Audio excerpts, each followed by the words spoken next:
Hello there, you're watching and listening to another Scoutcast from www.fantasyfootballscout.co.uk, and my name is Mark. My name is John T. My name's Andy. And my name's Az. Welcome, gentlemen. The double game week is underway and almost complete. We've got one more fixture to come, and then we're into another double game week 37, of course. This is episode 225 of the Scoutcast. It's going to be a pretty special one, although the game week is a bit meh, it's a bit mediocre. We've got probably the roughest of the rough to go through. We're dedicating Rough of the Smooth to one particular user, a very dear friend of ours tonight. More on that later on. We know he's listening. We know he's out there. Yes, we've got lots of questions in the community as well. We've got Spurs and Chelsea to discuss. We've got Gabbiadini's demise to discuss. We've got Kevin De Bruyne. He's left it late, old Kevin De Bruyne, but he's back in the game with 2 game weeks to go. And suddenly we fancy a game, don't we, Jonty? Well, yeah. But yeah, how do we get him in? And who do we get rid of to get him in? That's the question. We said before we came on air, we're all going to join hands and jump into the precipice. Maybe getting rid of a big name. We talked about Sanchez, maybe. No, I don't fancy that. But maybe there's another player in my team I quite fancy getting rid of, which is linked to that Chelsea Spurs discussion. So we're going to talk about our game weeks first of all. John T, you've got up 100,000 places with 59 points. What's going on there? Well, that's because I'm so low down in the rankings that pretty much anything above average takes me about 10, 20,000 above. So yeah, I've got 59, and I don't know what the average is, but I'm definitely well above that.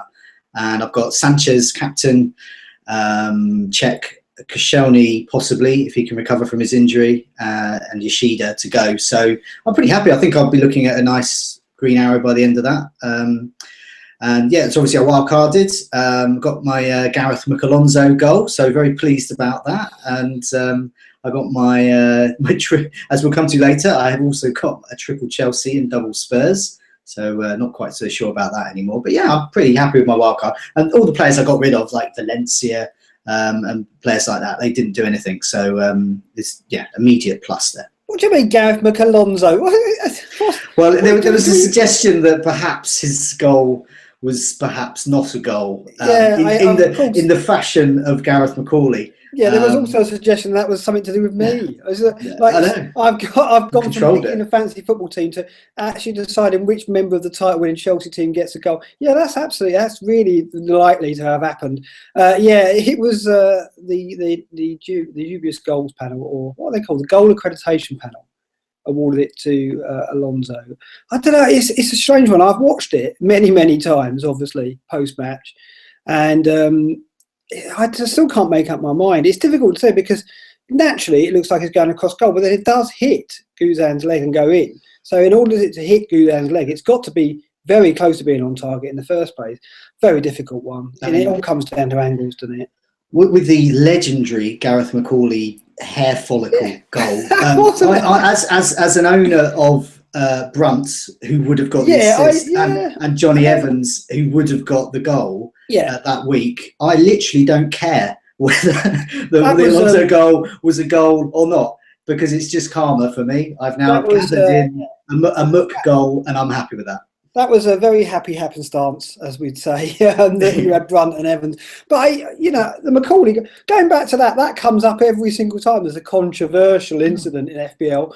McCauley's, there's a movie out where McCauley actually says, yeah, it hit me on the back of the head. A movie? Should have been the cinema? No, a video, it should be a movie, shouldn't it? I'm sure we can make a movie out of it. The way it's raked up every single time there's some kind of dubious assist or goal. But McCauley's come out and said, it's on Twitter, if people look, he's interviewed by the FBL team, and they say, and he actually says, yeah, it hit me on the back of the head. I still think it should have been Johnny's goal, but it did hit me before it went in. And what more evidence do we need that it actually was his goal? Thanks, Mark, for giving me the goal. Really appreciate it. He thanked me personally for it.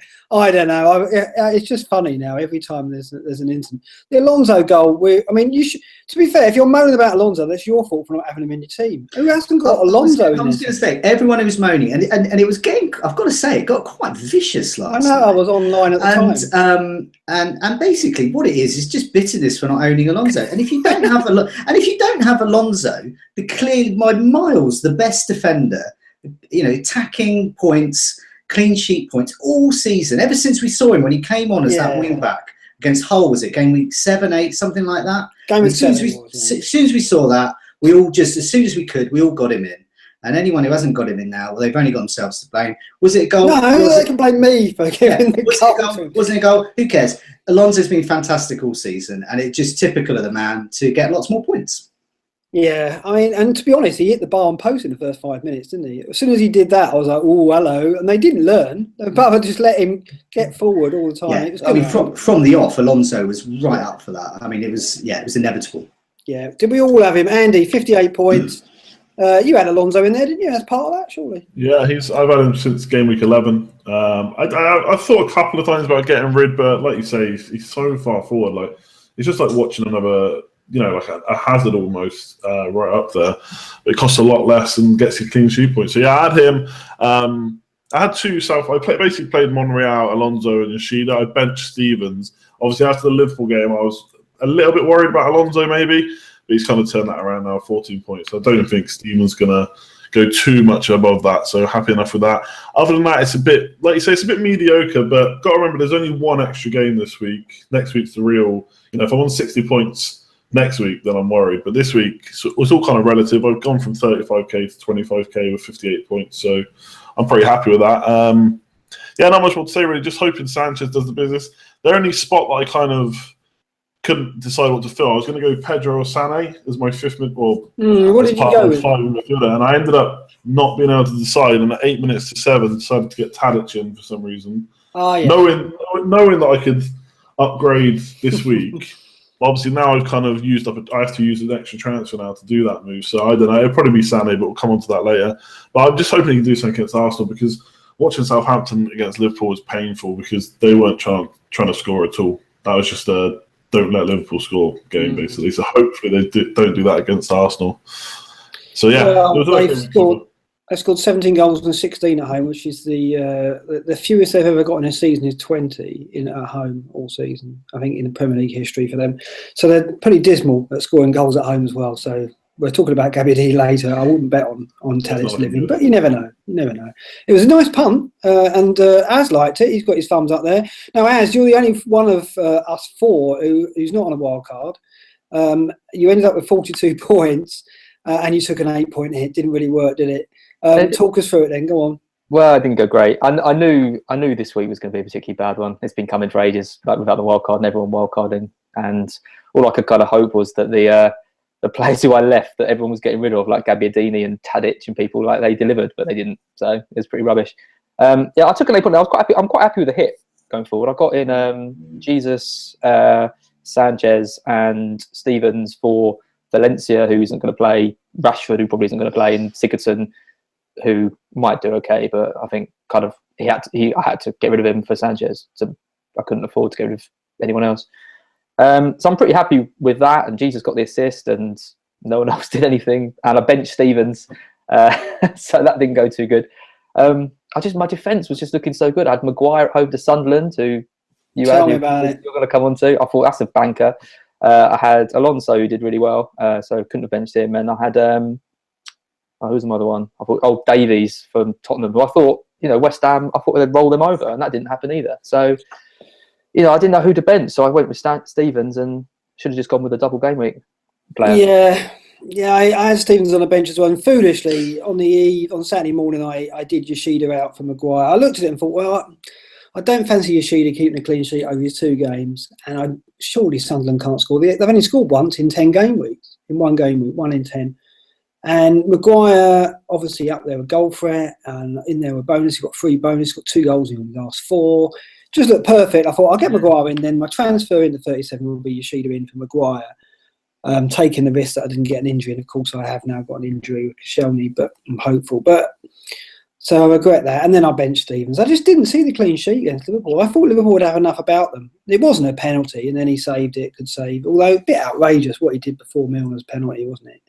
I was like, what was he? Yeah, how did they not book him for that?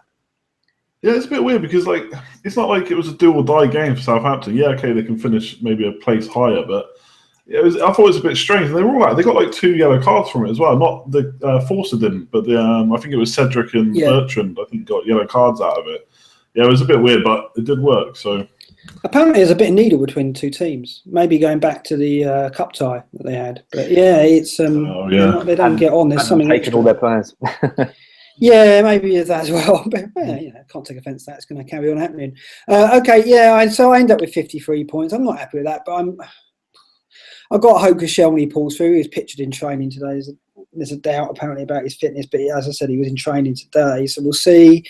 Maybe Wenger's just setting it up to rotate his back line. He might have Mustafi back. He's got options. And then we've got hope that Mr. Sanchez delivers more on him later, no doubt. So I'm all right with 53. It's fine, but it's a bit disappointing, isn't it? But going back to Alonso, I just want to talk about this briefly. Midfielder next season or not? Jonty, what do you reckon, quickly? Well, I mean, if you're going to make him a midfielder, then you've got to have a look at a whole bunch of players because the wing backs are not going away and they're using him. I think the difference this season is Chelsea have stuck with them, and I don't know yet whether I don't think Alonso has been fielded as a fullback. So there is possibly an argument for him. It is odd. What do you do with Moses though? Moses has been a midfielder for most of his career. He's pretty much in the same role.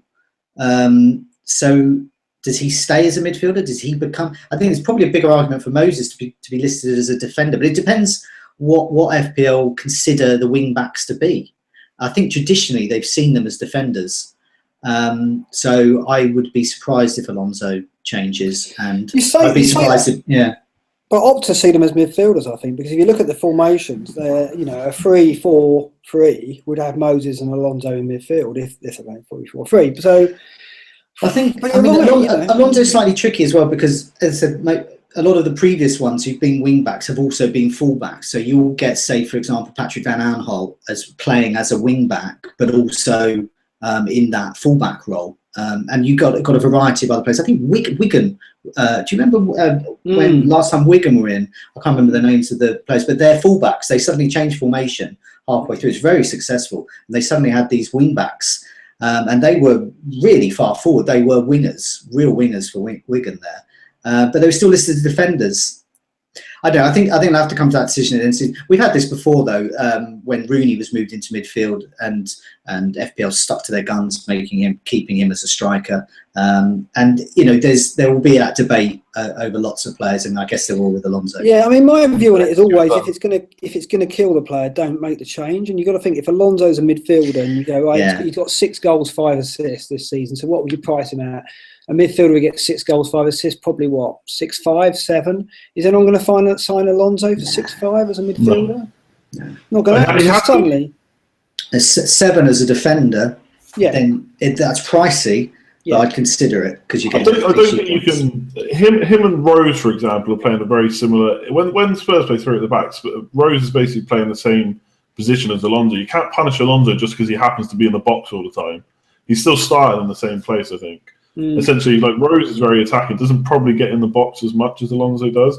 As soon as you put Alonso as midfielder, then you're kind of getting into a patch where got to start looking at Walker and Rose when they're playing. Valencia as well. Valencia's similar, isn't he? He was a midfielder, classified as a defender, and now he's playing in the wing back role. So they move him back up to midfield, but he also plays as a fullback as well, Valencia. So. Yeah, and I think the concern is going to be how many teams do you think are going to play wing back next year? Loads. We're still, bit by bit, teams are just. I mean, how many teams haven't played wing back this season? It must be about 5 or 6. And someone else, Shane who's on our live chat at the moment currently, has pointed out about James Milner as well. Yeah. So sure, I mean he's been playing all season. Has to be a defender, but then they get.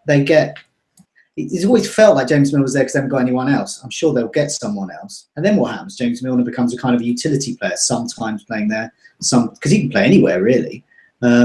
So the thing is, I think they just have to price them right. So I think Milner should be a defender next year. He's played there all season. I don't think he's played in midfield maybe a couple of games, but you price him high because he's on penalties. Now he can get clean sheets. And if you price it, to be fair, James Milner, a defender on penalties is probably worth 7.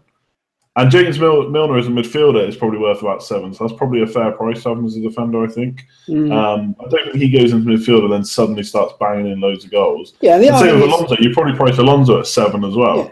Yeah, the other thing is if Milner get moves in midfield, he's not going to be a certain starter, is he? So no one's going to. No. You can sign him for a couple of game weeks, but then you're always going to be like, well, I've got Milner who's playing in midfield, but he's one of my defenders. Yeah, but he might not play, and he's not going to pin down a regular starting role in midfield for Liverpool. Surely that's the same as Rooney though, because Rooney isn't the midfielder. He is he's a number 10. That is his general position, and Milner is a midfielder. So if you then, I don't know, I kind of feel like is one season, does that completely dictate what the player's classed at, or is it? Do you have to kind of use a bit of common sense and say, well, Milner isn't a defender?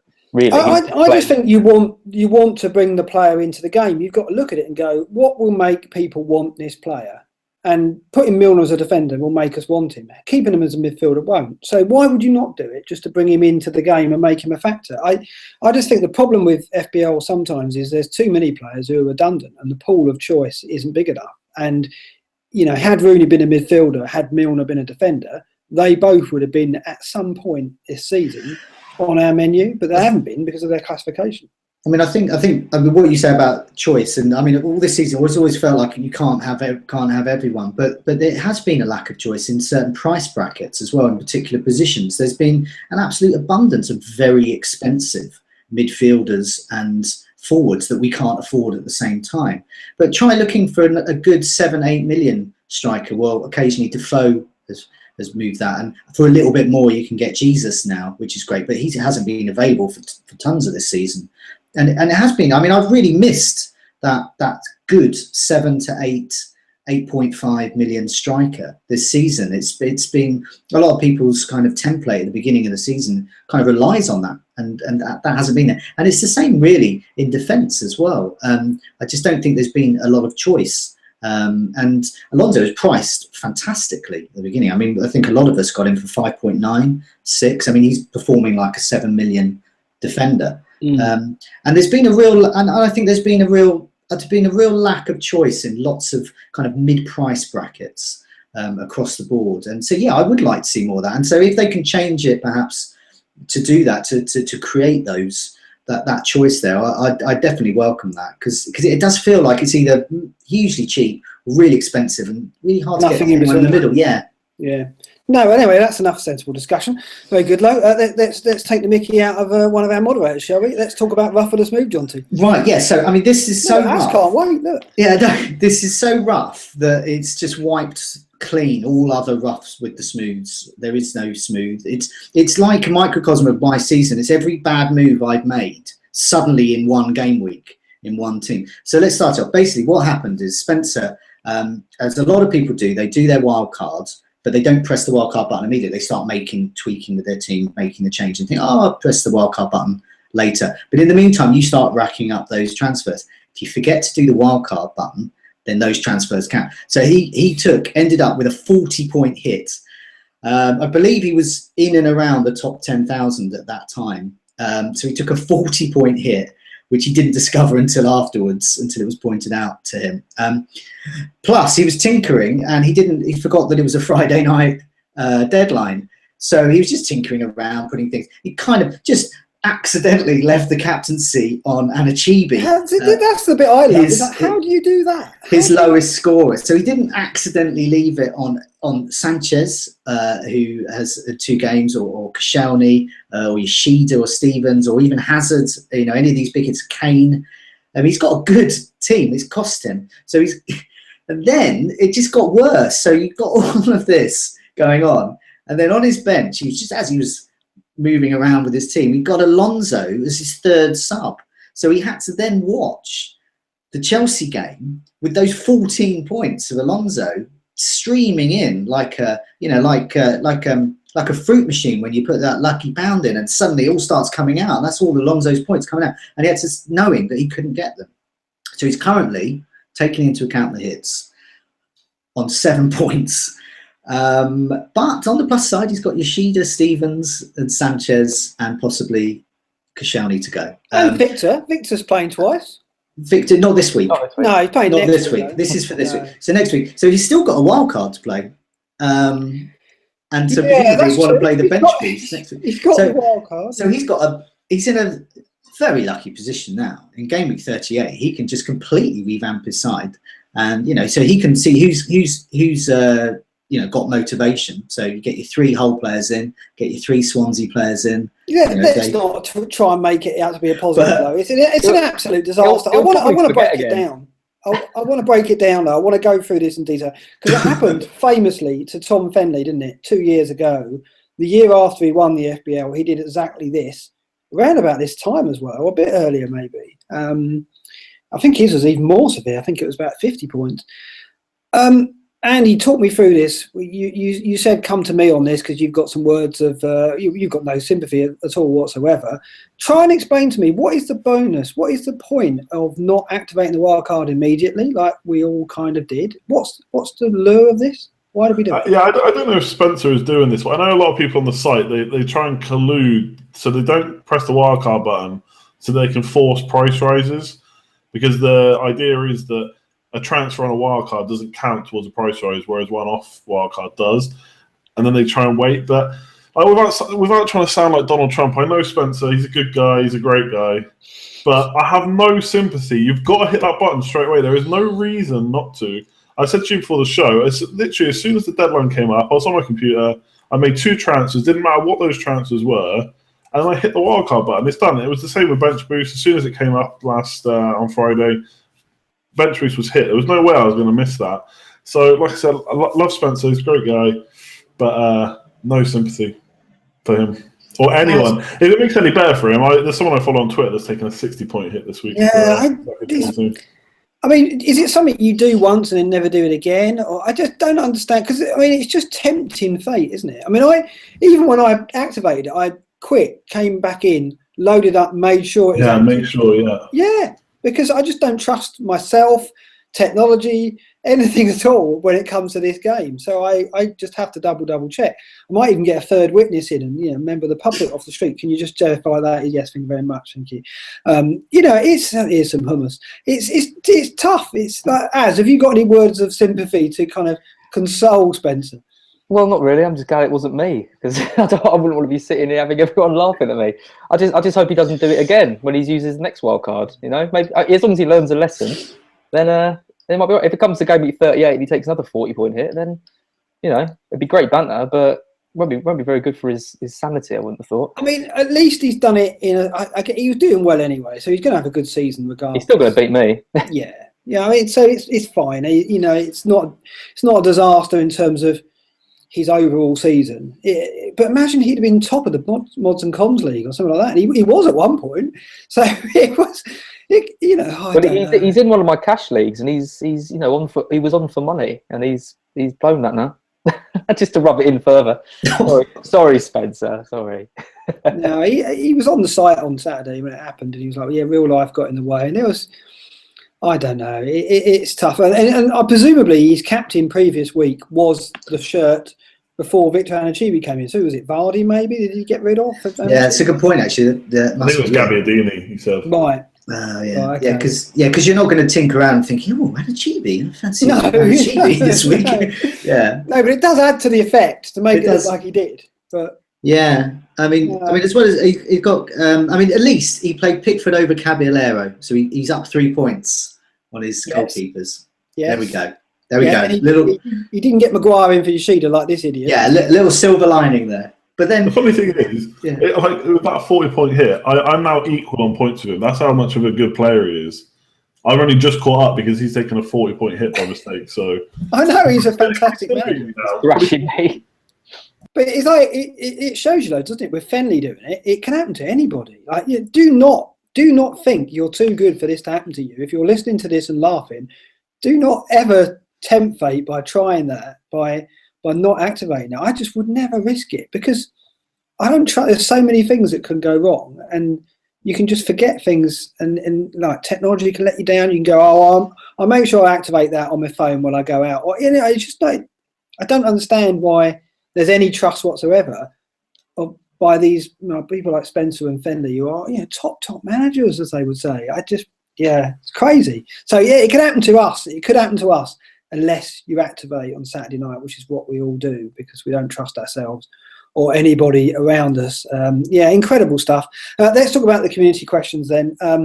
It's Chelsea and Spurs, isn't it? Because, John, I'm surprised you haven't brought this up, because was it on air last week? You said that West Ham could beat Spurs, and I think myself and Andy laughed in your face. Laughed in my face. And then it carried on to the scout picks when we were having our scout picks discussion. behind the scenes. I was saying, I think we should go Costa over Kane. Yeah, and I was like, and you just laughed again in my face. I said, we got to have Kane. What are you talking about? There's no way. And I said, they could. I think West Ham might have, and I think Costa's got a better chance against them. No, just absolutely. No, and then what happened? They punished you for that. They all punished you for laughing in my face. No, I was surprised. I watched that game on Friday, and I'm not a Spurs lover by any means, but I was hugely frustrated for them. I guess it was signposted in a way, because West Ham kept a couple of clean sheets going into that game, playing 3 at the back, Big Ginge at the back, the hero.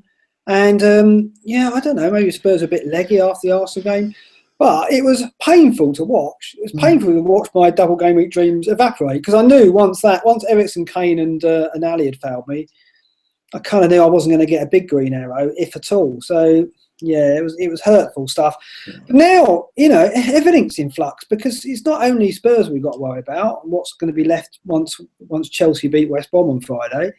Again, another bold prediction from me, mate. See what I'm doing there? I'm trying to bring the gods into it by saying that West Brom will definitely lose to Chelsea. Then we've got to worry about Chelsea and Spurs, haven't we? I mean, it's a worry. Come on. What are the community saying? Well, let's start with Spurs first. So the Spurs problem is, should Chelsea beat West Brom, which is likely. I'm not going to say. Which is definitely going to happen. Definitely going to happen. I can't even entertain the idea of that not happening. So that's definitely going to happen. Basically, what have Eriksen, Ali, and Kane got to play for? They're definitely in second. Kane, I guess, has got the golden boot to go for, but for the rest of them, just the lack. I'm just trying to imagine Ali or Kane or Eriksen scoring in the match after that West Brom game, and their reaction's not going to be that delighted, amazing, doing a helicopter running up to the fans. They're just going to walk away and go. They're not going to do that. It's the last game at White Hart. What's it matter? It's like Ali. I'm going, great. I'm going on the goal. We're still second. Hold on a minute. He scores the final goal ever scored at White Hart Lane, and he goes.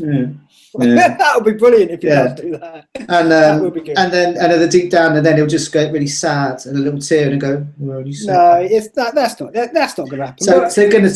But I mean, I do think they'll play. So on the plus side, so basically, Goddo asked for those of us with Eriksen, Ali, and Kane. Well, that's you, Mark. But there's plenty more. I've got Ali and Kane myself. And is it time to move one of those on? If so, who is the least risky player to sell? And who is worthy of taking their place?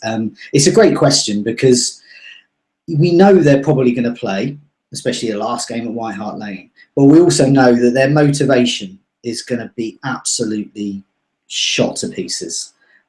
So, yeah, going in there with 3, that's how much is that? Add it up. That's like nearly 30 million of your budget taken up by 3 players who are just going to be crying and just forlorn. And so, is it worth it? So one of them has to go, surely. I've only got 2, so I'm probably going to keep them. But if I had 3, I'd definitely be getting shot of one. But, well, I guess, Mark, you got 3. Yeah, I'll give you my views in a minute. But let's go to Raz first. Let's see what you think about this. Are they completely demoralised? Is Pochettino just unable to lift them if Chelsea have won it? I don't think so. It could help them. I mean, they won 9 in a row. I know they had the motivation, but I don't think they suddenly lose all desire to play football. They got a great squad. They haven't got many players who can sort of. There's no point in them rotating the squad, so they're all going to play. And they've got quite good games as well. They've got United who could put out anyone in that game. They've got Leicester away who are fairly all right, and they've got Hull. So Hull, could be fighting for their lives, but I think they're going to be up for it if Hull give them a game. If Hull aren't going to turn them over 3-0. If they go to that whole game and Hull are up for it, I think it's going to motivate Spurs to be up for it as well. Plus they've got the incentive of what you said. It's their last few games at White Hart Lane. They want to give the fans something to cheer about and celebrate. They finished above Arsenal for the first time. There's no reason for them to be demoralised. They weren't ever in the title race. They came into it off their own bat. They've got a lot to be proud for. So I wouldn't be too worried. Yeah, there's a lot of controversy about Rachel Riley's comment about them choking, which is utter nonsense, because they weren't in the title race to begin with. It was only their superb form that got them in it. They didn't lose it. If anything, they were the ones that didn't bottle it. Yeah. Sorry? If anything, they were the ones that didn't bottle it. United, Chelsea, United, City and Arsenal, Liverpool just couldn't keep up. Yeah, so sorry, Rachel. I admire your work. I have done for many years, but I just don't agree with you at all on that one. And also, I'm hoping Harry Kane's still motivated for the Golden Boot. You kind of think that they're gonna be upset. They're going to be demoralised. They're going to be flat a little bit. But I'm fortunate, I think, in the Man United game, the last one at White Hart Lane is the next one, because I think you've got to see them raising it for that. They've got to give that a send off. They're not just going to they're not going to let that go without a procession, are they? Spurs are going to put on a show like West Ham did when they left their ground. I think, it's a historical moment. So I know they're only moving 5 yards down the road or even next door, but even so. I think last year they were disappointed because they'd lost it to Leicester and they kind of felt like they could have given a bit more. But this year they've given it. They really have given it their best, and the fans are going to be, supporting them all the way. And they're going to be in. It's good that United game is the first match, I think, because the fans are going to be really, really, giving them everything. So yeah, I think they'll be all right. I think they'll be all right in that one. Leicester and Hull is difficult. I mean, if Hull haven't got anything to play for, I still don't think Spurs will rotate. I think you're right. That's the one thing in their favour. You look at a lot of teams at the moment, we're going, oh, anyone could come in. Anyone could be out of that team, even the goalkeepers. So you look at Spurs, and I just don't see it. It's not like they've got a cup final like Chelsea have. So I don't know. To answer Gordo's question, I guess if I was getting rid of one, it's out of Ali and Eriksen. I wouldn't get rid of Kane. I just think the Golden Boot is still a factor for me. So Kane stays, and it'll be out of Ali and Eriksen. But the fact that I'm going to get 3 games out of them makes me think, I don't know whether I want to do it. Andy, your views on Spurs? What do you think? Yeah, it's a bit like what you said. We can't measure this by tables and stuff, so you don't know how much this has knocked them now that it's pretty much over. But I know people took the mick out of it, all the little handshakes with Ali and Son and Ali and Kane. But I think that just shows how much of a close-knit group they are, and they kind of play for each other. When Kane got injured, Ali stepped up, and he said he was going to step up. And I'm sure they want to get Kane that Golden Boot, like you say. Now, how much that motivates them when the league's gone, I don't know. But it's like you say, they're not going to start. I don't think they're going to get dropped. I'm sure Walker will get rotated with Trippier still, and Son may come in and out of the team. But I don't think the majority of them are going to get dropped suddenly. And the main reason I'm not super keen to get rid of him is I don't know who I would get instead, especially Kane. I could get Costa, but we're in a similar position with him that maybe he's going to get rotated now. He almost certainly will miss one game.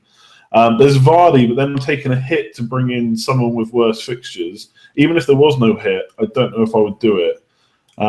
So for me, there's a lack of options. Now, if you've got 3 attackers like you, I don't think you've got someone like Sané. Maybe you got the money to go to De Bruyne. I think that's maybe a bit easier to make that move. But for me, like Johnny, where I've got 2, I got Ali and Kane. There's just not really 2 players I want to swap. So I'm going to keep them just out of necessity, really. I think. Yeah, I mean, I could possibly do 2 Spurs out for Sané and De Bruyne. I've looked at that. So I'm not saying I'm not going to get rid, and I may well. Kane's the one I'm definitely going to keep. But even if I was getting rid of Eriksen and Ali, I wouldn't be totally convinced they're not going to produce something in the last 3. I still think Eriksen's just centre of everything, and Ali can get a goal out of nothing. So I'd still be wary, very wary of getting rid. But I think Jonty's right. If you have 3, then I think you can afford probably to get rid of 1. That's the way I see it anyway, Jonty.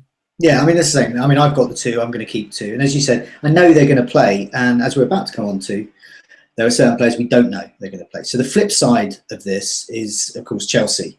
And rotation is looming large should they beat West Brom. Should West Brom fail to do their duty and beat Chelsea. So Klopp and Schloppen asks Chelsea rotation. Who is going to get more minutes, assuming that Chelsea win the title against West Brom, out of Costa, Hazard, Pedro, William, Fabregas, Alonso, Kane. I mean, he's just naming the squad here. So who is going to be playing out of that lot as well? And Capo di Tutti Capi, another great name, is Fabregas the best Chelsea option given the impending rotation? So, I mean, one of our regular posters, Real Ron, has had a look at some of Conte's history at Juve, where he won 3 league titles, I believe. So he had a look at the history of what happened after they won it. And yes, he does have a history of rotation.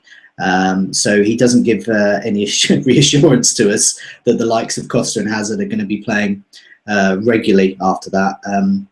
He said the hard thing is picking the two games. One positive, he said, is that Conte did go quite strong in the final league game of his last title-winning season.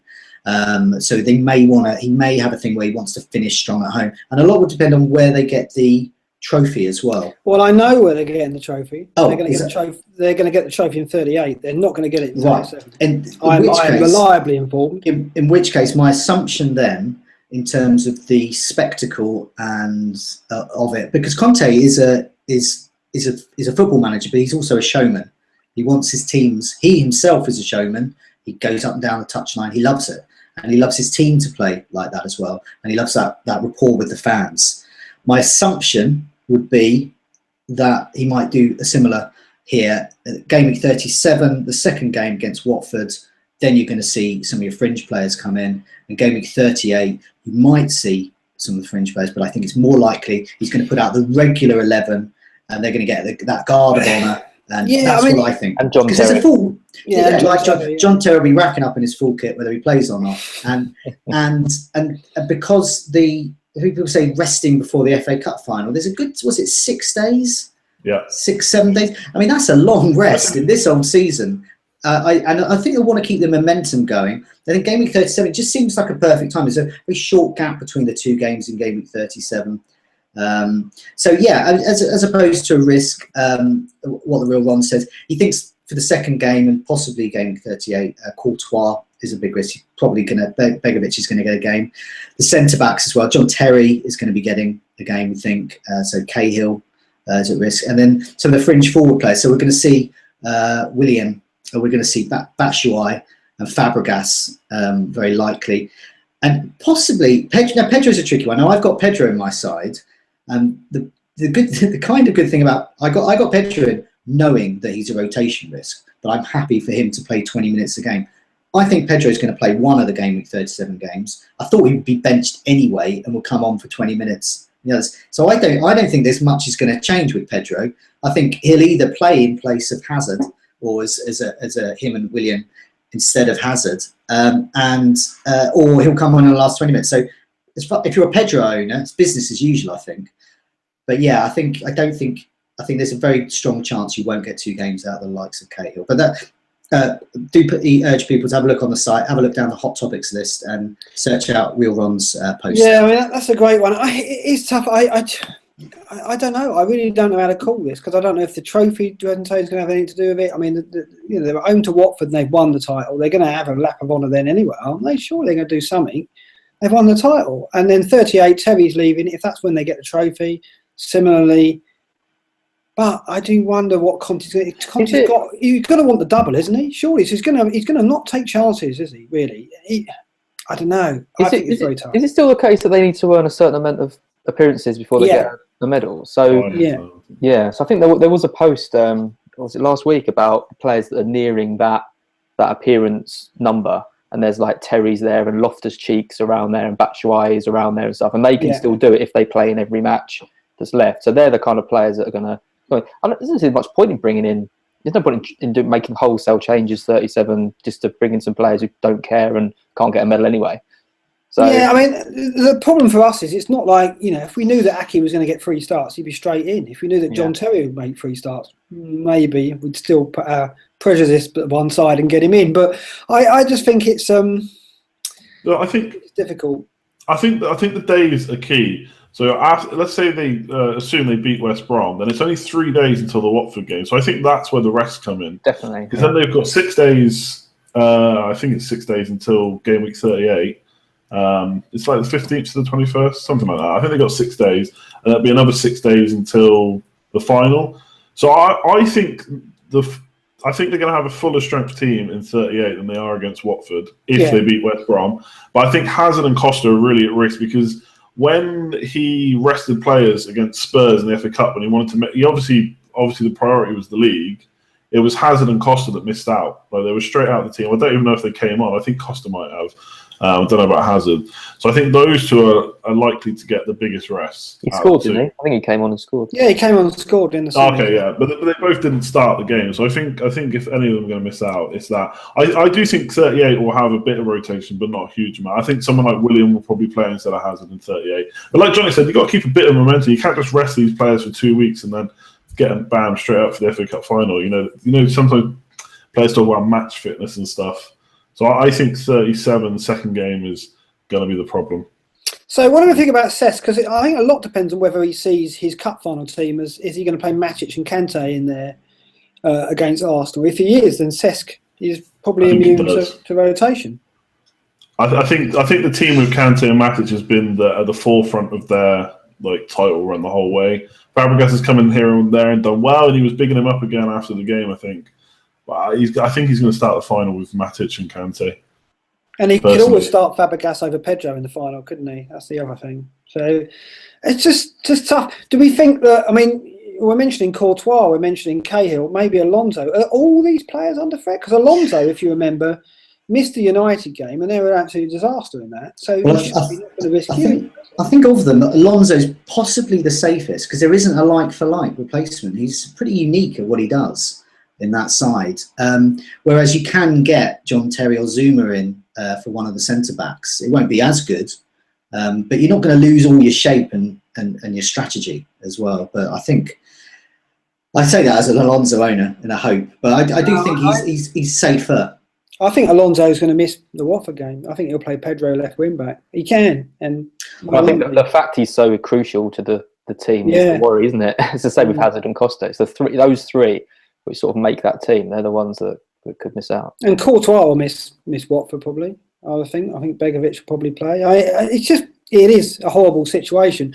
This is why, I think on Friday there was a lot of gloating for those people who didn't have a lot of Tottenham assets, but it goes further than that. It's Chelsea as well. And then who hasn't got 4 or 5 Spurs or Chelsea players? Most of us have. So it was an absolute disaster Friday. That was the start of a game week 37. I was up for it. I was like, okay, let's game week 30 could be a big score for everybody. Green arrows everywhere. FFS, great week for them on the site. Everyone happy. First game, bosh, 1-0 West Ham. Oh, Jesus, that was a blow. It's a kick in the balls from the off. It was, yeah. There is a bit of hope, though. I was watching the Chelsea-Middlesbrough game yesterday. Who did we see in the stands? Big Tony Pulis, ready to spoil the party. So maybe Alonso, Hazard and Costa will score. West Brom win 4-3. They'll all play the Watford game then. Perfect. And then we'll definitely know they'll probably get arrested. It would be handy if Tony could pull one out. If there could be a set piece special. Anyone can. Tony can. Gareth McCauley to save our Chelsea. Oh, he's already a hero. He's already a hero this season. That'd be amazing. Yeah. Well, you never know, I suppose, but I don't know. A week ago, I was saying West Ham couldn't beat Spurs, so I guess we should never say never. But someone needs to save us. Maybe it will be Gareth McCauley again. That would be incredible hero status if he did that. Okay, we need to talk about Kevin apparently, Jonty. We do. We're all thinking Hazard. He's not going to play. We're talking about our Spurs midfielders as well, perhaps lacking motivation. And then, hey presto, along comes Kevin De Bruyne with his second double-digit score in 4 weeks. That no one had noticed the first one. They suddenly noticed the second one though. So Mike Harborough asks Kevin De Bruyne. He's in form. He plays 2. He's got 2 of the best fixtures in the double game week. Should, in theory, play both. And if Chelsea win on Friday, they will only play once. He believes the likes of Hazard. Is it worth a swap? You just come straight out with it. Hazard to Kevin De Bruyne. Is that worth it? Now, there's not much in it in terms of price as well. I think Kevin De Bruyne is due to go up, but that will just take him up to Hazard's price. Yeah, it's a good question. It's something I'm considering, definitely, I must admit. I did. So let's have a look. I mean, when I was writing the Captain Poll article earlier this week, I was quite surprised, actually, that Kevin De Bruyne, I always thought he'd been rotated a lot, but he's actually started more than any City player. He's had 30 starts, so that's the top one. He's had 18 assists. That's by far the most amount of assists.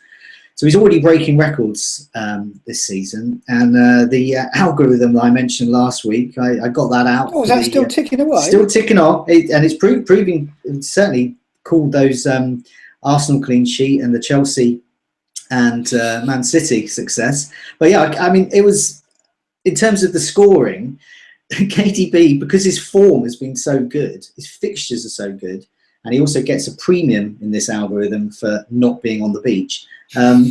He's actually around double Hazard's score, who gets a discount because, I wouldn't say on the beach, but I think he's going to miss a game. And his form's not that great. And the fixtures are good. So he's got fixtures on his side. Fixtures are broadly the same. And the same for Sanchez. Fixtures are the same. But Sanchez is only just a notch above Hazard. And KDB's miles ahead of them. So in terms of form, fixtures, motivation, KDB looks the better player, I think. It's weird, isn't it? Because he's suddenly come into the picture just as there's question marks now over Hazard because of his starting role, and Sanchez, of course, because of so many reasons. Yeah, it is very tempting. He's 7% ownership when I last looked. I mean, and he is explosive. He can get, as we saw, 17-point return in that game against Palace. So he could have another one of those in him quite easily. And City are still motivated. They're still going for victories. Is he going to play 3 matches? I'd say he's probably got an 80% chance. I mean, Pep has dropped him quite surprisingly a couple of times when I've questioned that and thought, I didn't expect that in this match. It was Hull away. I think it was a home game recently he dropped him for. And he's got everybody fit, I think, in key areas. So he could rest him. But yeah, I think it could be worth the gamble. I'm going to regret saying this, but I don't know if Pep is going to. A lot will depend on Aguero's fitness. If Aguero's not fit, I don't see Pep rotating now, because I just think he needs to win these games to get top 4. And if he doesn't get top 4, that'll be seen as a failure. So I don't know if he's going to rotate. I don't think players like De Bruyne are under any pressure when it comes to rotation, to be honest. But the reason I'm looking at this, I do feel it's a bit of a knee-jerk. Obviously, Hazard missing a game is a worry. I think Hazard, can get double-figure haul just as well as De Bruyne. It's their ownership, like you just said. So I looked at the top 10k ownership. Now, obviously, this is going to increase this week, especially after he did so well in last week. But Hazard in the top 10k is owned by 6 out of 10 players, so he's nearly 60% ownership. De Bruyne was 2.2% before this week. Now, like I said, that's going to increase because he's done well, but that's a big differential. We're at the business end of the season now, where if you're chasing, you need to get players like this in to get ahead of the curve. Check your mini league. My mini league, no one's got De Bruyne. So if I want to chase, then that's why I'm looking to get him in. I'm probably going to have to get rid of Tadic this week, which means Hazard to De Bruyne is a hit, so it puts me off a little bit more. But I'm still tempted to do it just to chase that differential. His chances created are ridiculous. They're like Payet back in the heyday. It's just the shots in the box is a bit of a worry. He has hardly any. Even players like Darun and Pugh and Fraser have got more than he does. But he's on set pieces. He played, like I said last week, I was expecting City to blow someone away eventually, and they could do it two more times before the end of the season. So I think with that ownership and Hazard giving you a bit of an out, quite an easy out with the potential to miss a game, I think he's a really good pick. Yeah, and the other thing is you can bring him in and armband him. That's what we haven't spoken about. We're talking about deliberating over the captaincy, which we're going to talk about later on. But if you bring in De Bruyne, even if you're making the hit, you can justify it by going, well, he's my captain. And then, you're hopefully getting that hit back because you think over the 2 games, he's got 2 home games, goals in those games, you think, Leicester, you think you're going to beat them, West Brom at home. You think they get a result in both those games. Leicester will push them. And Leicester won their last season, of course, famously. City need 2 or 3 goals to win a game, don't they, because of their defence. So, although they defended better, but I still think that Pep will want to get 2 or 3 goals in every game. So, he's an armband candidate as well because of the differential too. Az, what's your thoughts on him? Yeah, so I did a quick check of the old De Bruyne of the first kind of 30 game weeks compared to the new De Bruyne of the last 4 or 5 weeks, and the average stats. And the new De Bruyne is he's better on everything. Chances created, touches the penalty area, just everything's massively up, nearly double. Shots in the box is the same, so he's still not shooting. So if you want a player who's likely you want to watch and you want to see him putting in loads of shots, you're not going to get that with him. But what you are going to get is a player who is creating chances for these players who can stretch teams. They've got so much pace now. They all kind of know what they're doing. And I think Jesus is a big factor because he's so clever at what he does. If you watch him the last couple of games, the way he just takes defenders away, and that just gives De Bruyne the space to be able to slot the ball the ball through to some of their other fast players. So he's bound to rack up the assists in his next 2 games, in the next 3 games. And he's such a low ownership. I just think he's a great option now, and it's just taken him so long to finally become an option. It's just such a shame.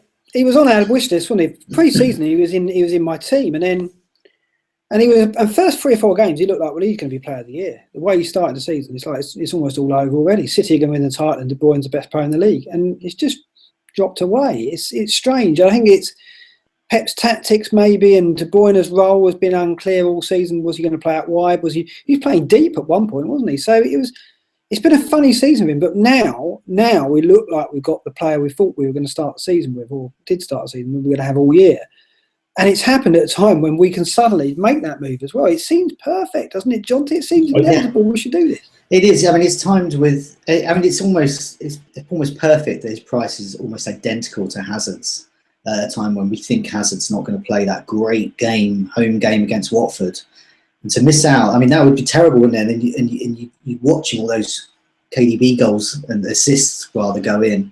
But I mean, I regarding the captaincy, I've still got mine on Jesus, and I think it may stay there. I just think it's just more goals in Jesus than KDB. But KDB's he's just involved. There's so much more bonus potential and those assists as well. I mean, yeah, I think I'm very tempted to have both of them and captain Jesus though. I do think and I mentioned this, I do think we're a little bit knee-jerking on him, because if you watch the game, and he needs some shooting practice. Sterling's not the only winger. I said this on Twitter. Sterling's not the only winger at Man City that needs some shooting practice. Sané does too. But he looked really dangerous. He had quite a few great chances from close, like in the box. He's getting in the box, unlike KDB, and he's shooting there. And I think he was probably the number 1 midfield target. And I think suddenly De Bruyne has got a double-figure haul, and now he's the one to get.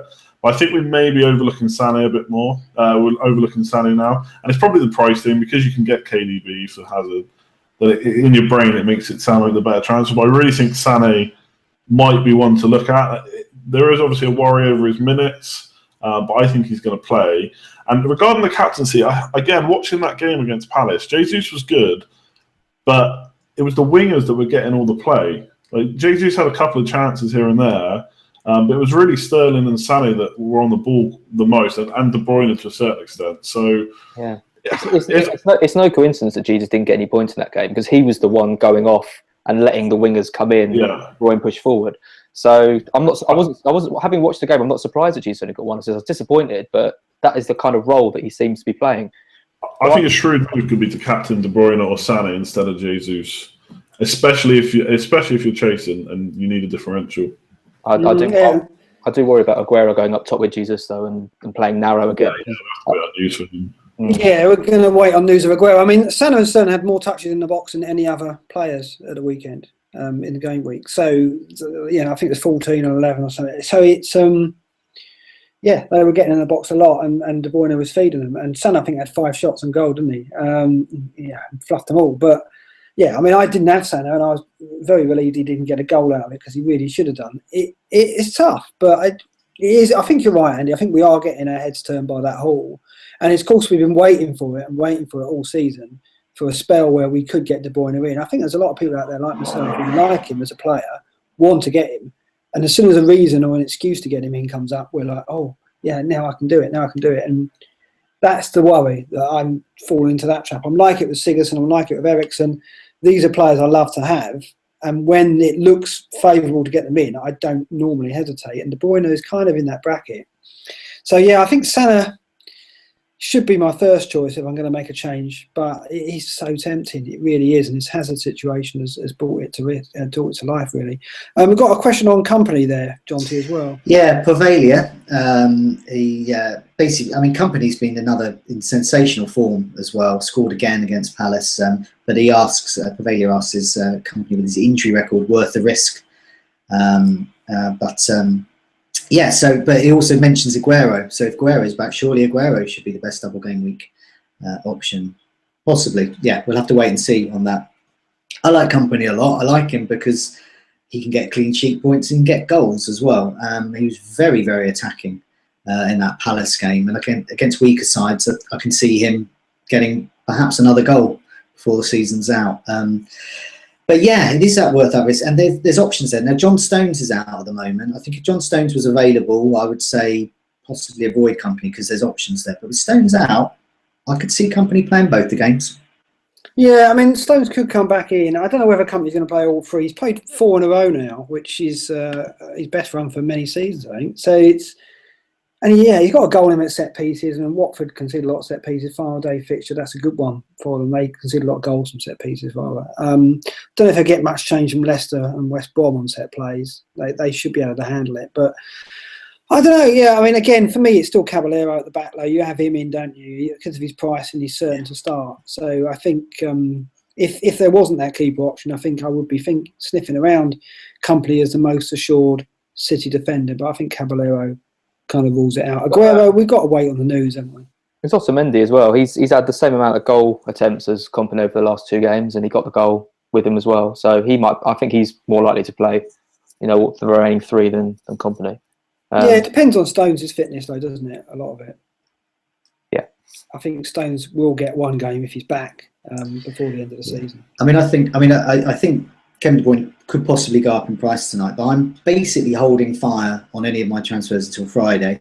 And I know people have been very keen on early transfers this season, but I think it's important that we get that press conference in. If Aguero is definitely out, well, then there's much less threat of rotation for KDB, and similarly with John Stones as well for people thinking of Company. So I would probably advise on this occasion, I know people love those early transfers, but to perhaps wait and get some injury news there, because we want to be getting those players playing both of those games. That's absolutely key, and especially with that high points potential that KDB has. Okay, let's talk Gabbiadini. What a miserable situation that's been. This is a player that we, about 8 weeks ago, we said, well, he's a shoo-in. We're going to have him. Job done. Let's move on. But it's been a mitigated disaster, hasn't it, since he's come back from injury? Sands looked out of sorts. He's looked out of sorts. He's been going off early. And it didn't get any better at Liverpool. And is it going to get any better at Arsenal? This will probably go out after the Arsenal game, so he's probably got a hat-trick now. But for me, the signs aren't good, are they, Jonty? No, they're not at all. We called it on the Scoutcast last time, and we weren't interested in Gabbiadini at all on our wildcards. Mike Harborough asked Gabbiadini replacement, so he's already thinking about moving on. Is there anyone worth swapping him for in his price bracket? It's a tricky one. He suggests perhaps downgrading to Anachibi and ploughing that money and for a hit into midfield. Yes, that is an option. You've got a couple of million there to play with. Mr. Messi suggests that Swansea's Llorente, due to motivation, could be an option. I just wanted to mention that in last week, one of the questions that came in a bit later after doing the notes for the Scoutcast from Top Marks suggested exactly the same. So he was suggesting it before Llorente's goal and before Gabbiadini failed. So top marks on that. In terms of options, there's not much. I mean, here's a few names. So we've already mentioned Llorente there, looking at motivation. It's a single game weeker, but Vokes. Now, I want to be mentioning another disabled Luke last week. It was his fancy island risk, I believe, Vokes. Oh, really? Got a break. Yeah.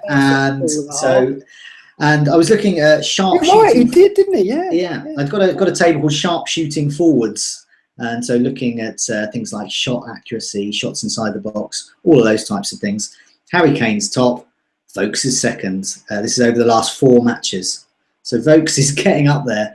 Now here's another name. Now we need to be keeping another ear on Southampton's press conferences, because Charlie Austin could be back in training, I understand, but he's third on the list behind Vokes and Kane. So a bit early, but he could be an interesting, perhaps a game week 38 option there. But other than that, no, there's not a lot. You got to pay more, I'm afraid, to get your likes of Vardy or Costa. Well, probably not Costa now. Niang possibly at Watford. Tough fixtures for Watford in the double game week, so I think he's scraping the barrel there. So I think probably, as has been mentioned, Llorente is probably the best option. Yeah, as a single game week, and then I'm with Spencer, I'm with Anachibi, although I'm not going as far as to captain him. Andy, what do you think on this? I just think if you've got Gabbiadini, you're in a super tough spot, because I think he's rubbish.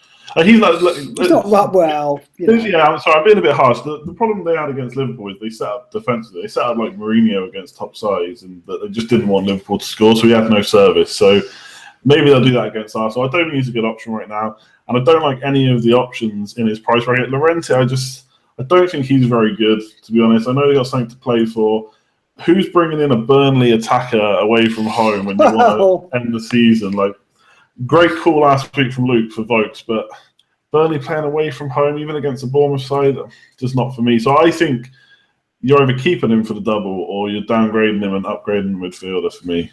I just don't like the options at his price bracket. I just think they're all rubbish. Yeah, it's like Jonty said at the top of the show that we haven't got options in that bracket, really. In the 6, 7 million mark. But Austin would be great. If you could guarantee that Austin was going to suddenly take over his place, but you just can't. That's so sideways. It's just not a call you're going to want to make this late in the season. You want guarantees as much as you can, I think. I've got another name to mention. If you want to go down, Ayew at Swansea. So looking at the form over the last month, you got Vokes at the top there. He's the top in the that kind of price bracket, under 7 million or so. And then you got Ayew there just behind, really.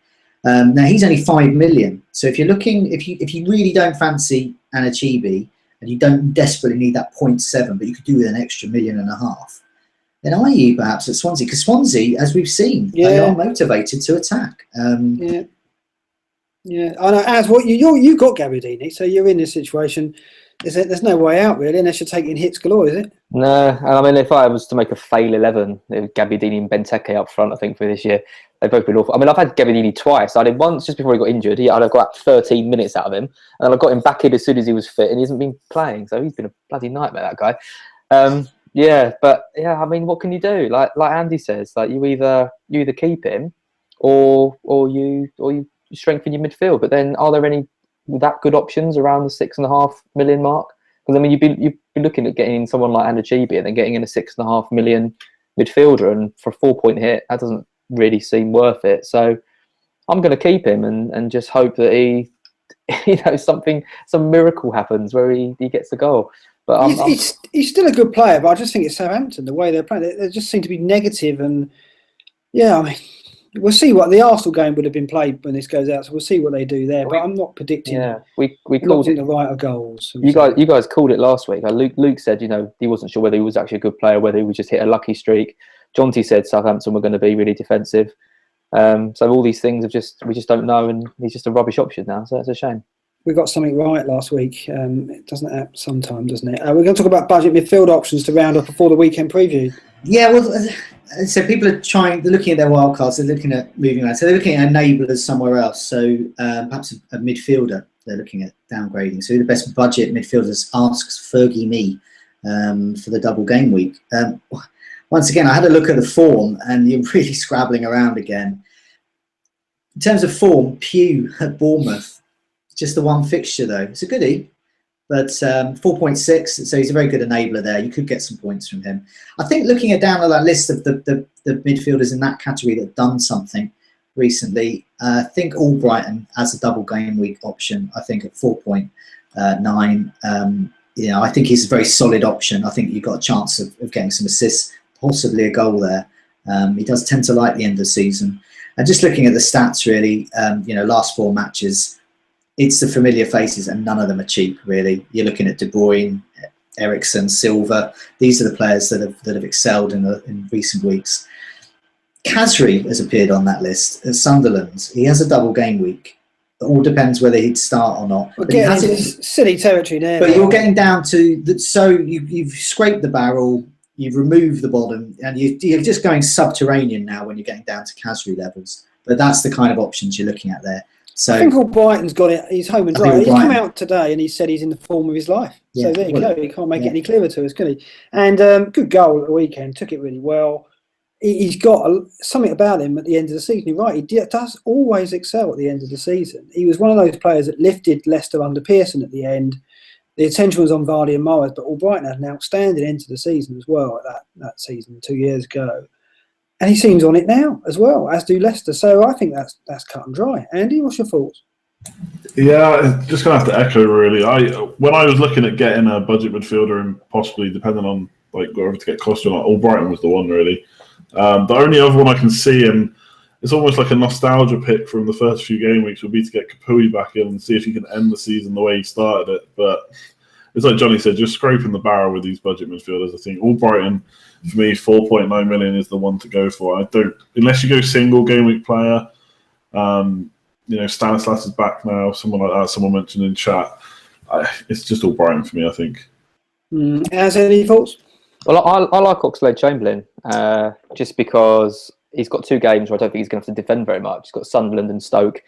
And, I mean, he isn't a very good defender anyway, so I can't imagine he's going to be tight. He's probably going to play both games, and he likes to get forward, and he got 2 assists against United. So it depends if you want to go with the fixtures but the slight risk of rotation, or whether you want to go with the form of Albrighton but the dreadful fixtures that he's got. So I think they're the only 2 that I'd consider around the 6 million and less mark. No chance Oxlade-Chamberlain be a defender in FPL next season, is there? But it'd be nice to see. But that's another problem which you could have. Okay, let's do the weekend preview then. All the votes go to Albrighton there. That was pretty clear. So let's do clean sheets. I'm coming to you first, Andy. Clean sheet. I've got 8 written down, I think. 8? I mean, there's quite a few. I've even got like Spurs versus United maybe. But I'm going to go for possible rotation there. Man City against West Brom. I'm going to go for it. I think there's potential for 2 clean sheets for Caballero this week. But yeah, I'm going to take the West Brom. Yeah. But they scored 2 goals. They scored and Sunderland scored all in the same day. I know. Tell me about it. Yeah, I mean, didn't see it coming. But Brunt got his assist. Dawson got his 4th goal in 7, I think, or 10 maybe. He's a new goal threat for the Baggies. Let's hope he gets one against Chelsea. As your clean sheet. Well, I just said that Sunderland probably aren't going to threaten much. So I think Arsenal against Sunderland's a pretty good one. I just think Sunderland have had their win now to show they haven't given up, but now they give up. So I reckon Arsenal win that comfortably to 0. And Jonty? Well, I'm going to carry on my criticism of Middlesbrough. Have a look who's playing them. It's Southampton. So Southampton clean sheet away to Middlesbrough. You don't think Middlesbrough are just going to go for it? Stick just set up. I don't think they're capable of going for it. Nothing in in the Championship where they belong. I've got to say they were disappointing at Chelsea. I thought they might give them a game, but they just got nothing to offer up front of it. That's the problem. I think this is going to be just clean sheets. I think this is going to be a really good week for defenders. So I think it's a good week for bench boosts. I can see Southampton getting arguably possibly 2 clean sheets against Manchester United as well. The way they're playing as well. I'm going to go Everton, Watford. But we got on Holgate. There's a chance that Holgate won't play. No, he will, I think. He might move to centre-back. But he'll definitely play because I think he has a slight rotation threat with Kenny. Yeah. But apparently Kenny is off to the England under 12s or whatever it is. And so apparently he's packed his school bag and he's off. Oh, so, really? Or he's at least he's just not going to play the last 2 games. So I think that's make it sound like Ronald Koeman's making his packed lunch as we speak. He's made his packed lunch. Off you go, son. And school trip and a little bit of Vidam in there. I think Holgate looks. I'll say that now, and then they'll produce some other 11-year-olds to come in his place. But I think that's cheered me up because I thought that was another bench boost failure for me. But I fancy Holgate might start at centre back anyway because Jagielka will probably, if he's going to rotate. I mean, Everton have got nothing to play for. I know as Atletico Timbo was raising this. I saw it too late. So damn. But that's good news. If Jojo's gone, he's in the coach and he's probably sitting at the back. Is he larking about? Brilliant. Okay. But I'm going to go Everton clean sheet home to Watford. Watford haven't scored for 4 games, have they? They're not interested at all. It's all over. Watford are incapable of scoring away at the moment. But then again, we said Sunderland were incapable of scoring. Look what happened. Yes, and I backed it with the Maguire signing as well. But I'll go Evan. Fancy Island risks. I'm going to go first. Here's a name we haven't mentioned him now. Very similar to De Bruyne. Mahrez looked electric, I thought, at the weekend. And, this, again, like De Bruyne, the kind of performance we wanted to see and expected all season. Mahrez was in my squad at the start of the season. And I think he was my captain first game week. I wonder, he got the goal at City last season. He was absolutely superb in that game. And Leicester playing no fear whatsoever. I think they're going to trouble City. I don't think I'm going to get my Caballero clean sheet in the first game. I think he might get some save points.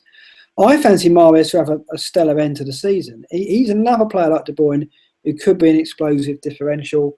So my risk is we have Mahrez. Andy, yours. Yeah, so I'm going to target those 2 Man City fixtures and take the penalty taker, Yaya Toure. I know he's playing a bit deeper, but hopefully he'll play playing both matches and maybe they get a penalty or two while he's on the pitch. Yeah, you got to think Sterling and Son are running into the box a lot. Could be pens in it. And Torre should be on them. Who will take it if Torre's not on the pitch? Yeah, and I was wondering this. If Aguero's, I guess it would be. I actually don't know. Silva, De Bruyne, maybe Jesus. It won't be Silva. He can't kick a ball 22 yards. In a kind of a Dele Alli type move, as in, I'll have that. Yeah. It's possible. Yeah, a penalty spot less than sure. 22 yards. What am I talking about? So he'd be fine. But there could be De Bruyne. Yeah, I don't know. It's one to puzzle. Yeah, if Torre's on the pitch and Aguero's not fit, he's on pens, isn't he? So, okay, Az, your risk.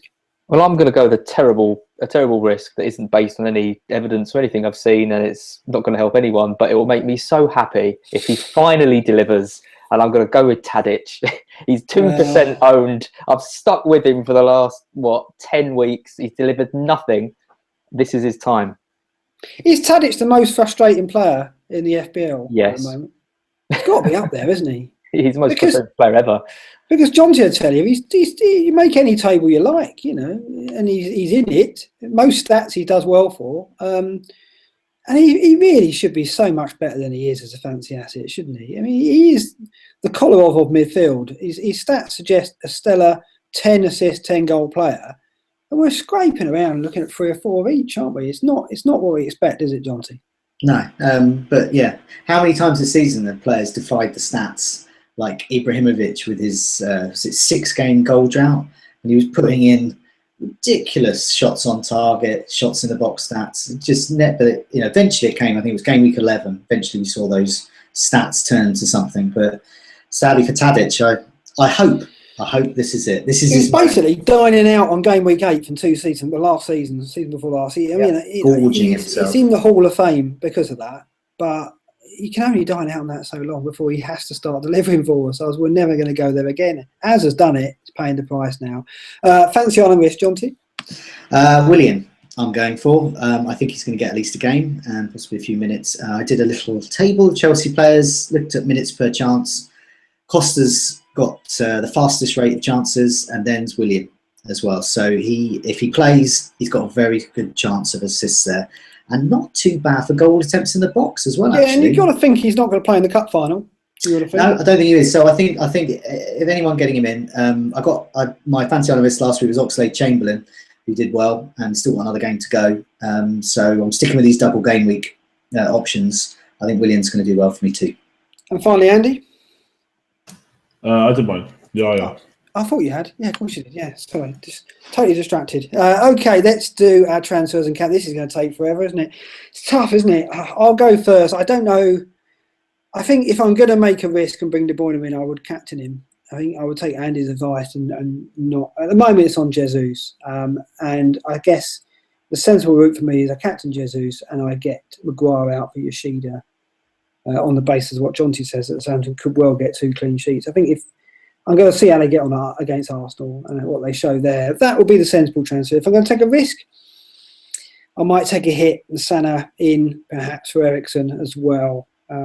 Or I could possibly do Hazard, De Bruyne. I'm going to wait and see. There's no hurry. No need to make these early. It's going to be another Friday evening job. Of course, the deadline is Friday. I nearly said Saturday morning. The deadline is Friday. So I'm going to leave it to the last minute on that. But at the moment, it's Jesus, my captain. Andy. Yeah, like I said, I got in Tadic because I could decide on Pedro and Sané. So I'm probably going to do Tadic to Sané and not take a hit. But I have looked at Tadic and Hazard out, maybe for Fabregas and De Bruyne if I decide I want De Bruyne. Captain-wise, I'm also currently on Jesus. I think Kane and Hazard are out as options for me now. It's just if Sanchez does something special tomorrow, then I'll be tempted to switch back because he's got good record against those 2 teams. They are good fixtures, and Arsenal have still got something to play for. So I'm always looking for an excuse to keep it on Sanchez. If Aguero was ruled out, I'd be tempted to put it on Sané. And although I think Sané's going to start, I just think if Aguero says he's fit, then I think it'll put me off captaining because you don't want to. In the double game, you don't want to captain a player that only plays once. So right now it's on Jesus. I'm looking for an excuse to put it on Sanchez, but I'll probably keep on the Man City man, I think. We're always looking for an excuse to back Sanchez, aren't we? Let's see what he does against Arsenal. Az, where are you going? Well, I think like a lot of people, I'm trying to weigh up two choices. I'm kind of hovering around the 100,000 mark. So do I want to just be safe and just get into 100,000 and just write this season off, do an Arsenal, get a top 4 finish or a top 100,000 finish, or do I want to kind of kick on and go for it a bit and try and win some of my leagues and and of course you do. take some risks? Well, exactly. So I'm at the moment I'm leaning towards a kind of another 8 or 12 hit. Ooh. and just go for it and just bring in De Bruyne, bring in Otamendi or company. Maybe get rid of Gabbiadini as well if I've got any money left over. Yeah, and just go for it. So probably something quite exciting. Are you going to captain one of the newcomers? Yeah, I might even captain company or Otamendi just because they could get 2 clean sheets and one of them could get a goal. So I'll probably bring in the wrong one, but at least I'll go for it. That's the way it's gone for you recently, yeah. Jonty, where are you going? Yeah, I mean, similar really. It's all looking at Man City really. I think they tick all the boxes: form, fixture, motivation. I've got captaincy on Jesus at the moment. I'm considering Hazard in. Part of me wants to go to Sanchez to punish him for all his failures recently, but I think those fixtures are so good, and I think even from the wing, I think he could do something. So I'm waiting for press conferences. Probably KDB in for Hazard, possibly captain him, but possibly keep it on Jesus. And I'm happy with all the rest. I've got two Southampton defenders and Caballero, so I'm happy with defence. Fair enough. That sounds good. Just an update on the. We're going to bring out a series of blogs to let you know what Matt Ziller is after he started. We fixed the Sky Stats. We're going to roll that out live. He's now doing various other fixes, and we're going to roll a blog out just to tell you what we're up to, what we're going to do, and as I promised, we're going to give you the option to vote on what we should add, what we should fix, and so on. So the first blog hopefully will be out before this is out. So hopefully Thursday or Friday you'll be reading the first blog from us on that. We'll bring them out every couple of weeks, I think, to keep you up to date with what we're developing and what we're fixing. So all good on that front. Again, it's a pleasure to have your company, gentlemen. Let's hope that we get something from Arsenal. This is being recorded before that, and that perks us up a bit. Maybe Sanchez can chip in. And then we're looking forward to game week 37, and we'll be back with you next week to discuss that. Not sure when they're going to squeeze that in. It's so busy end of the season, but we'll do our best. We'll see you next week. It's a good night from me. Good night from me. Good night. Good night. Good night all.